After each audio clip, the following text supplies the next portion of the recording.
Now time for a few words from Tim Stevenson, who's the Secretary of the Hull and East Riding Humanist Group. Good morning. On Tuesday, the Office for National Statistics released the 2011 census data, which included details of the religion and belief makeup of the United Kingdom.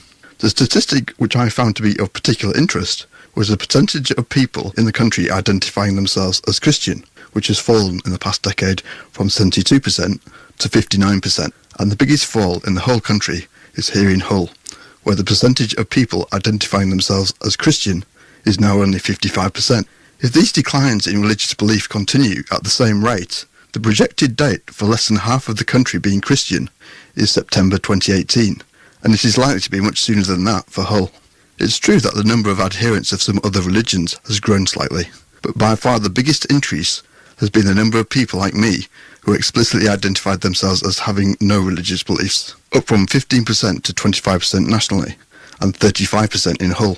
A quarter of people in England, and more than a third of my fellow Hullians, are atheists. So come next census in 2021, do I expect there will still be Christmas lights and trees in Hull at this time of the year, with people going out to parties, spending time with their family, and exchanging gifts? Well, I think so, because just as the early Christians inherited the midwinter festival we call Christmas from their pagan ancestors, so Christmas is now a festival enjoyed by many, whatever their theological leanings. I still enjoy listening to carols on the radio and seeing the beautiful religious buildings of the East Riding, such as Beverley Minster.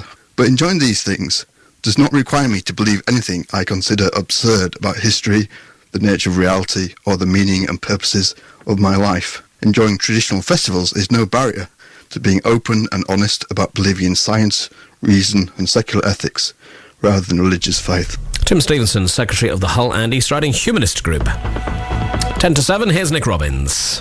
Thank you very much.